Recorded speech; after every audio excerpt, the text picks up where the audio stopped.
What's up, Vivants? Good to have you guys back. This is $15 Friday, the video series where I bring you $15 wines that you can find and purchase on wine.com. Links are always below. This is a really fun week for me because I absolutely love wines from the Rhone Valley, and I think most of you out there will too. I think, you know, the Rhone Valley is a place that you can find really affordable wines, really great wines, really delicious wines, and that's what we've done today. So I am giving you a benchmark producer, a staple in the Rhone Valley, Monsieur Guigal 2013 Cotes de Rhone. Why do I love this wine? Well, there's a couple of reasons. The Guigal family is synonymous with Rhone Valley. So they produce one of my favorite wines of all time, the Guigal Côte Rôtie La Landon, a very expensive, beautiful jewel box of a Syrah. This is something that they do from the southern Rhone and the Côte de Rhone. Some people call it like a baby Chateauneuf de Pape. It's totally an acceptable thing to say, though the region of Côte de Rhone is a little bit separated from Chateauneuf de Pape, but very similar structure, similar grapes, and a similar wine. So, Côte de Rhone from Guigal. Why is this cool? Côte de Rhone, if you guys look online right now and go to wine.com, you'll see there's a lot of Côte de Rhones that are coming out 2016, really current released. And what Guigal does is, instead of releasing them like some of the other big producers, they age their wines for a lot longer than industry standards. So this is 2013. This is current release for them. I think it's a really cool thing that they do. They actually don't own any land in southern Rhone. They purchase all of this wine, and they're not purchasing grapes, they're actually purchasing wine. So what they do is the family, Marcel and Philippe, who still run the Guigal corporation that is all things wine, they go down, they start tasting all of the different wines. They select about 1% of what actually makes it into their bottlings, and that's what you have here. So let's get into it.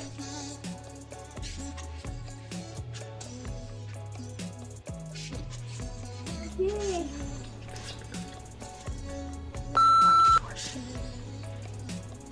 It's like really corked. Well, this video just took a turn. What was supposed to be your $15 Friday video just turned into a lesson on detecting TCA. All right, well, we pivot. This is no longer a $15 Friday video, though I have had this wine and you should buy it because it's delicious. I don't typically open these bottles before I start shooting because there's never really a need to. But I did get a little bit worried when I pulled the cork, and the bottom of this cork smelled like wet newspaper. So I'm smelling it right now. I pulled it out. I do it out of habit. 9 times out of 10, I can't tell anything from a cork. It's one of the most deceiving things in the wine industry as a consumer. There's not much you can really tell about a cork. I've had really great wines with really crappy corks that totally fell apart, disintegrated, and I've had really terrible wines with beautiful corks that kind of look like this. So basically what happened was I pulled the cork out of the bottle, I smelled the end of the cork, and I went, oh, that's not good. It's the first sign of a corked wine when you've got a little bit of that like wet newspaper, kind of musty, kind of funky smell going on in the bottom of that, and that's what I had. So first sign was that. Now, not every bottle of wine that has this smell on the cork is going to be corked. So then what do? You move into the nose. Now on the nose, it smells a lot like the bottom of this cork. It smells like wet newspaper. It's a little funky. It's like grandma's basement. It smells like if you've ever been to like a thrift store and you've like kind of got some of that like funky clothing smell going on. That's what's going on in this glass. So I can barely smell any fruit. It's like pretty much all I can smell. It's a really corked bottle of this wine, sadly. Now, if this bottle that you happen to purchase from wine.com is corked, wine.com will replace that bottle. You just have to give them a call and they'll send you a new bottle right away. I've never had an issue with it in the past. They've actually been really great about sending me replacement bottles. So that's always great.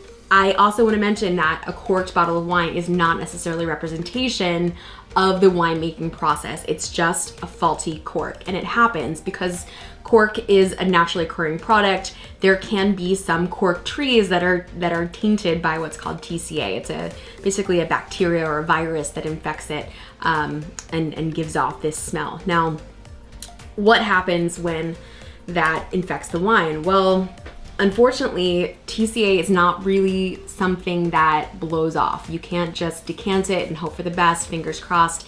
It's just there, and it's only going to intensify with air. So if somebody says, oh, I've got a cork bottle, hopefully it'll blow off in a period of time, it's not gonna happen. It's not like it's oxidized, it's not like a different fault or Brettanomyces, where maybe with a little bit of air it might disintegrate. This is full on TCA in this glass, and even when I stick my nose in it again, it just keeps intensifying every time I go back to it. I can barely get any fruit. Unfortunately, it is what it is, and that's part of the problem with wine sometimes, and why often I will champion screw top wines, because you don't have issues like this. Wow, what a turn this video took. Guys, I'm really sorry it's not a true $15 Friday video, but I do think it's important to let you know that these things happen. When they do happen, make sure you get that bottle replaced. You are absolutely entitled to a replacement bottle when a wine is corked. Well, I wish you all a wonderful weekend. I'm sorry this video turned into something a little bit different. If you want to learn a little bit more about wine and what to do if you get a corked wine at a restaurant, or if you're at a restaurant and you don't know how to order wine, make sure you check out my free 5-part mini course below. Link is below, learn.sommvivant.me, and you can get that free 5-part course. It is not available on the YouTube channel. You have to sign up for that with your email, and then you get it for free. It's yours. Also, if you're on Instagram or any other social media platform, please be sure to find me there. I am very, very active on Facebook and on Instagram. I would love to see you guys there. I put different content out there, and I love interacting with everyone on those different platforms. So make sure you're following me at SOMMVIVANT on Instagram and on Facebook. Other than that, I wish you all a wonderful weekend, and cheers, and hopefully to a better bottle next time, guys. See ya.